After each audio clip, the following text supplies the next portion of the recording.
Hey guys, Jengar here. Welcome to today's realistic review in which we are taking a look at the Soviet Pe-3 sitting at 2.7 battle rating. What a fantastic heavy fighter this is. I already flew out the Pe-3E as well that sits before this 2.3. These planes are very similar and give you very good performance. They start of course with an air spawn, as you might expect from an attacker. They have some bomb loads, they have some rocket options. It doesn't have a bombing reticle, so you've got to do your bombing on the low altitudes. What I've noticed is that I want to go up high with this thing and, you know, annoy the fighters with it, because it has forward-facing guns. And this one has two 12.7mm Beresing UB machine guns with a high fire rate and 250 rounds per gun. This is why those guns, they don't feel like they have 250 rounds of ammo, because you run through them fairly quickly. I used air targets in these matches and 600 meter convergence, but ground targets, universal, stealth are also quite feasible to use as it goes for belts. There's not many belts that are bad on this plane. You also have bombs and rockets, as I said. The rockets are fairly spaced out on the wings, but the bombs are nice and close within the engines, so you have a good chance to drop them on targets if you go low. But do you want to go low in this plane? That's the thing. Now let's look at the speeds first. The maximum speeds in this plane at sea level without WEP is 434 kilometers an hour, and with WEP 442. At 4,500 meters, this is 399 kilometers an hour with WEP and 416 without.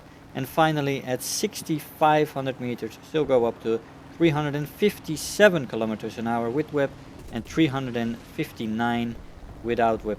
Oh, sorry, the other way around. Good morning. These speeds are in indicated airspeed without Mach. The top speed in a dive is 703 before she redlines and 810 before she rips apart. Those speeds are quite nice for a heavy fighter slash attacker in a dive. The handling in dive is also fairly good. The second kick in the compression only sits at 600 kilometers an hour. The first one at 450. So you have free rein in the roll rate, which is already decent to start with, although it rolls a bit off center, and this might be especially meaningful at the end of the roll where you complete it. It ticks off the center a little bit, which can screw up your aim a little bit when you are seeking for an aiming solution, right? So, but yeah, no, but the control stiffening is quite nice. 450 and 600 for the more severe one. And that makes this attacker quite efficient in a dive. It just isn't the best turning aircraft, unfortunately. Otherwise it would be quite good, actually. And now it is just, well, I found it glorious, because I really had good results in it. But of course it has its downsides, we'll get into that. The stall speed in the plane is actually also quite nice with 130 kilometers an hour. The firepower we just went into, those two machine guns, 12.7s, are very effective right now. And but the ammo load isn't fantastic because of the high firing rate. So you got to be aware of that. You cannot be trigger happy in this plane. It feels more like 125 rounds per gun, but yeah, it does have 250. There is that. And the advantage of this is that you have tight streams of bullets going at planes. So a lot of lead in the air when you do fire. The ammo load is average though, as I said, because of the high firing rate. Acceleration in this plane in a straight line is average, and in a dive decent. So you do lose some edge when you are in a straight line and you're trying to accelerate with a single engine fighter. You're probably not gonna out accelerate it. The energy retention in the horizontal is actually good. When you come out of a dive, you level her off, she stays, especially with WEP, at her speeds, quite long, and only ticks down slowly, so that is very good. good horizontal energy retention, but in the vertical she is below average when it comes to energy retention. In the vertical she loses a lot of speed, and so vertical maneuvers, stalling maneuvers, are a little bit of a risk in this plane, because she doesn't hold her speed very well in the vertical. You do lose a lot of speed while maneuvering as well, by the way. So you got to take that into account and make sure you only do those maneuvers when you have the clear advantage. Climb rate in the plane is average. You can climb a little bit. Of course, this is compensated by the air start. And then with the average climb rate, it's not bad climb rate, it's just average. You can still get up to altitude and start from there. Usually you're above other people, and that's just plainly because of the air start, which this plane of course needs, just like most other heavy fighters. Here we got some interesting stuff going on here with the Corsair and the Hurricane right below me. And in this situation, in a single engine fighter, you are in the clear advantage, but in this plane with the maneuverability, especially the elevator control, the turn time doesn't quite support this kind of stuff. As you see, I'm pulling very slowly after this plane, just not enough to make the maneuver on this one.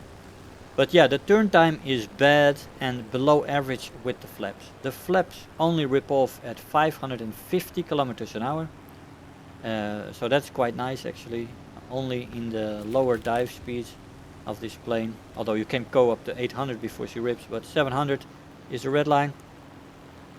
You can use those flaps for a long time, that is good. Only in the lower end of your dives you have to be careful there. Roll rate in the plane is decent, although it does roll a little bit off center, but the roll rate for a heavy plane like this seems very fine, better than most heavy fighters. The maneuverability overall is average, and overheating in the plane is definitely present, but I would call it manageable. It cools off very quickly as well, so with web usage you will overheat the plane, but it's manageable because it will easily cool off when you take the web off. You just fly at 100% and it cools off very quickly, so that is good. The durability in this plane is also good. It can soak a lot of damage, you know, it's made of stellinium, as you know, most Russian planes are well, not really, but this one is a sturdy one.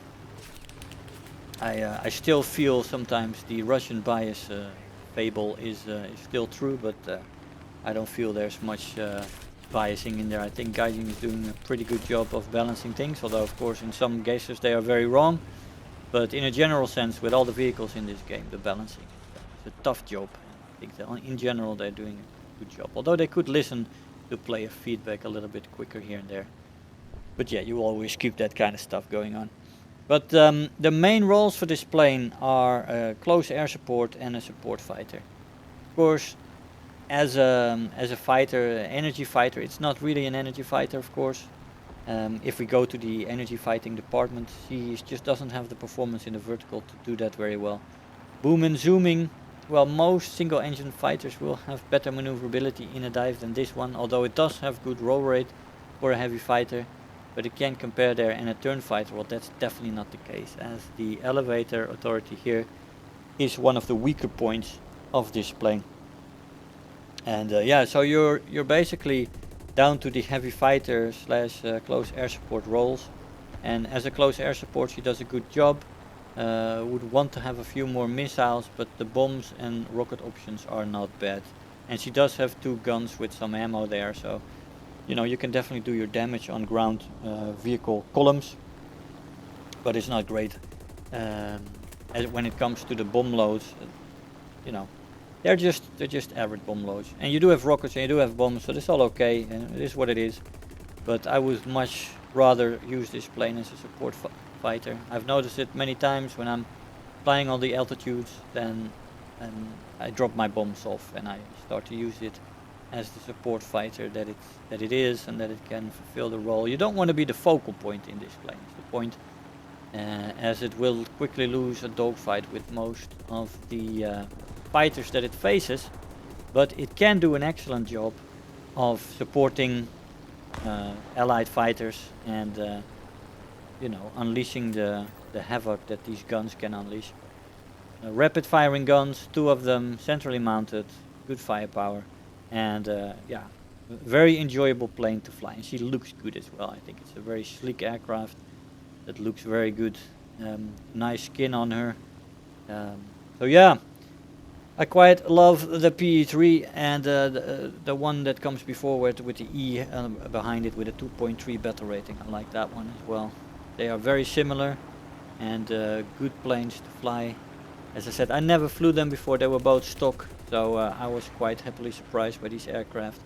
And as I am going through the Soviet 3 for the rank reviews, I am more and more starting to love the Soviet 3 again.